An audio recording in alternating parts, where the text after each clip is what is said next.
ഞാനിന്ന് സംസാരിക്കാൻ ഉദ്ദേശിക്കുന്നത് സർവൈക്കൽ ഇൻകോമ്പറ്റൻസിനെ കുറിച്ചും അതിന്റെ ചികിത്സയായ സർവൈക്കൽ സർക്ലാജിനെ കുറിച്ചുമാണ്. എന്താണ് ഈ സർവൈക്കൽ ഇൻകോമ്പറ്റൻസ്? അതായത് ഗർഭപാത്ര മുഖം, അതായത് സർവിക്സിന്റെ ബലക്കുറവ് കാരണം ഗർഭപാത്ര മുഖം നേരത്തെ വികസിക്കുന്നതിനെയാണ് സർവൈക്കൽ ഇൻകോമ്പറ്റൻസ് എന്ന് പറയുന്നത്. നമുക്കറിയാം, ഗർഭിണി അല്ലാത്ത ഒരു സ്ത്രീയുടെ ഗർഭപാത്രത്തിന്റെ വലിപ്പം എന്ന് പറഞ്ഞാൽ അത് ഒരു കൈ നമ്മൾ ചുരുട്ടി പിടിച്ചാൽ എങ്ങനെ ഉണ്ടാകുമോ അത്ര തന്നെ വലിപ്പമേ ഉണ്ടാവുകയുള്ളൂ.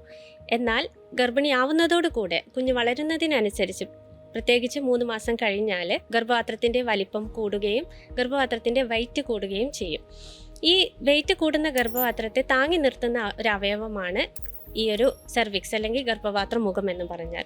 എന്നാൽ പല കാരണങ്ങൾ കൊണ്ട് ചില സ്ത്രീകളിൽ ഈ ഗർഭപാത്ര മുഖത്തിന് ബലക്ഷയം ഉണ്ടാവാറുണ്ട്. അത് കാരണമായി അത് നേരത്തെ വികസനം വന്ന് കുഞ്ഞ് പ്രസവിക്കുന്ന അവസ്ഥയിലോട്ട് പോകാറുണ്ട്. എന്തെല്ലാമാണ് ആ കാരണങ്ങൾ? മുന്നേ ഗർഭപാത്ര മുഖത്തിന് എന്തെങ്കിലും ഓപ്പറേഷൻ ചെയ്തിട്ടുണ്ടെങ്കിൽ, അല്ലെങ്കിൽ റിപ്പീറ്റഡ് ആയും DNCകൾ ചെയ്ത് കഴിഞ്ഞാൽ, ഗർഭത്തിൽ നേരത്തെ മാസം തികയാതെ പ്രസവിക്കുക, അതേപോലെ ഗർഭപാത്രത്തിന് ജന്മനാ തന്നെ എന്തെങ്കിലും വൈകല്യങ്ങൾ, അതായത് 2 അറയുള്ള ഗർഭപാത്രം പോലെയുള്ള വൈകല്യങ്ങൾ ണെങ്കിലും അവർക്കും ഇതുപോലെ ഗർഭപാത്ര മുഖം നേരത്തെ തുറന്നു വരാനുള്ള സാധ്യത കൂടുതലാണ്. അതുപോലെ തന്നെ മുന്നത്തെ ഗർഭത്തിൽ 3 മാസത്തിനും 7 മാസത്തിനും ഇടയ്ക്ക് ഗർഭപാത്രമുഖം വികസിച്ച് ഗർഭം അലസി പോകുന്ന അവസ്ഥ ഉണ്ടെങ്കിലും അതും ഒരു കാരണമാണ്. നമുക്കറിയാം, സാധാരണഗതിയിൽ ഒരു മാസം തികഞ്ഞ സ്ത്രീ പ്രസവിക്കുമ്പോൾ അവരെ ഗർഭപാത്രമുഖം വികസിക്കുന്നതിനനുസരിച്ച് അവർക്ക് പ്രസവവേദന കൂടിക്കൊണ്ടിരിക്കും. എന്നാൽ സർവൈക്കൽ ഇൻകോമ്പറ്റൻസിന് സാധാരണയായി യാതൊരുവിധ ലക്ഷണങ്ങളും ഉണ്ടാവാറില്ല.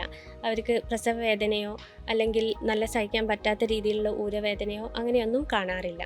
എന്നാൽ ചിലർക്ക് താഴോട്ടേക്ക് പ്രഷർ വരുന്ന പോലെ തോന്നാം, അല്ലെങ്കിൽ ബാക്ക് പെയിൻ ചെറിയ രീതിയിൽ അനുഭവപ്പെടാറുമുണ്ട്. ഈ സർവൈക്കൽ ഇൻകോമ്പറ്റൻസിന്റെ ട്രീറ്റ്മെന്റ് ആണ് ഈ സർവൈക്കൽ സർക്ലാജ്, അതായത് ഗർഭപാത്ര മുഖത്തിൽ സ്റ്റിച്ച് ഇടുക എന്നുള്ളത്. ഇത് നമുക്ക് പല രീതിയിലാണ് ചെയ്യാറുള്ളത്. ഒന്ന്, ഞാൻ നേരത്തെ പറഞ്ഞ കുറേ റിസ്ക് ഫാക്ടേഴ്സും കാര്യങ്ങളും ഒക്കെ ഉള്ള ആൾക്കാരുണ്ട്. അങ്ങനത്തെ ആൾക്കാരെ നമ്മൾ അൾട്രാസൗണ്ട് അല്ലെങ്കിൽ സ്കാൻ വെച്ച് നമ്മൾ അവരെ മോണിറ്റർ ചെയ്ത് അവരുടെ ഗർഭപാത്ര മുഖത്തിൻ്റെ നീളം കുറഞ്ഞു വരുന്നുണ്ടോ എന്ന് നോക്കും.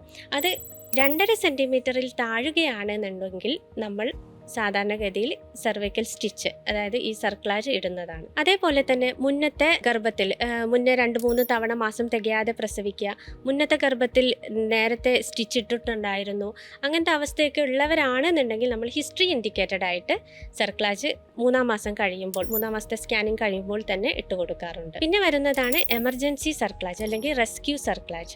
അതായത് വലിയ കുഴപ്പമില്ലാതെ പോയിക്കൊണ്ടിരുന്നൊരു പ്രഗ്നൻസി പെട്ടെന്ന്, അതായത് 6-ാം മാസത്തിലൊക്കെ ആകുമ്പോൾ വികസനം വന്ന് ആ വികസനത്തോടു കൂടെ ആയിരിക്കും നമ്മൾ അടുത്തോട്ട് എത്തുന്നുണ്ടാവുക. ആ ഒരു അവസ്ഥയിൽ നമുക്ക് പ്ലാൻ ചെയ്ത് സ്റ്റിച്ച് ഇടാൻ പറ്റത്തില്ല.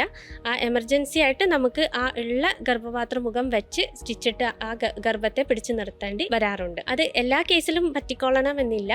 പ്രത്യേകിച്ച് 4 സെൻറ്റിമീറ്ററിന് മേലെ വികസനം വന്നിട്ടുണ്ട് എന്നുണ്ടെങ്കിൽ നമ്മൾ സ്റ്റിച്ച് ഇട്ടാലും അതിൻ്റെ വിജയസാധ്യത വളരെ കുറവാണ്. പിന്നെ പലർക്കും വരുന്ന സംശയമാണ്, ഈ സ്റ്റിച്ച് ഇടുന്നത് അമ്മയ്ക്കും കുഞ്ഞിനും എന്തെങ്കിലും ദോഷങ്ങൾ ഉണ്ടാക്കുക എന്നുള്ളത്. ഈ ഒരു സ്റ്റിച്ച് ഇടുന്നതുകൊണ്ട് നമുക്ക് ഗുണമാണുള്ളത്. അതായത് പ്രഗ്നൻസിനെ നമുക്ക് മുന്നോട്ട് കൊണ്ടുപോകാനായിട്ട് സാധിക്കും, അലസിപ്പോകുന്ന ഗർഭത്തെ നമുക്ക് തടയാനായിട്ട് സാധിക്കും. അല്ലാതെ അമ്മയ്ക്കോ കുഞ്ഞിനോ യാതൊരുവിധ പ്രശ്നങ്ങളും ഉണ്ടാക്കുന്നതല്ല. എന്നാൽ ചില ഗർഭിണികൾക്ക് സ്റ്റിച്ചിട്ട് കഴിഞ്ഞാൽ ചിലപ്പം നേരത്തെ തന്നെ പ്രസവവേദന വരാം, അല്ലെങ്കിൽ വെള്ളം പൊട്ടിപ്പോവാം. അങ്ങനത്തെ അവസ്ഥയൊക്കെ വരുമ്പോൾ നമുക്ക് ആ സമയത്ത് സ്റ്റിച്ച് എടുത്ത് മാറ്റേണ്ട ഇത് വരാറുണ്ട്. പിന്നെ വരുന്നൊരു സംശയമാണ് ട്വിൻ പ്രഗ്നൻസിയിൽ, ഈ മൾട്ടിപ്പിൾ പ്രഗ്നൻസിയിൽ സ്റ്റിച്ച് ഇടേണ്ട ആവശ്യമുണ്ടോ എന്നുള്ളത്.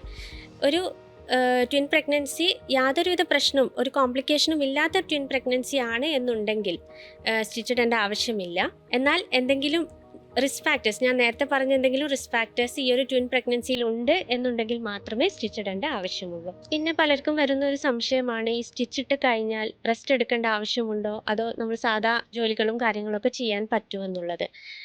റെസ്റ്റ് മെയിനായിട്ടും നമ്മൾ പറയാറുള്ളത് ഈ എമർജൻസി സർക്ലാജ്, അതായത് ഗർഭപാത്ര മുഖം വികസിച്ച ആൾക്കാർക്ക് സ്റ്റിച്ചിട്ട് കൊടുത്ത അങ്ങനത്തെ കേസസിലാണ് കൂടുതലും നമ്മൾ റെസ്റ്റ് പറയാറുള്ളത്.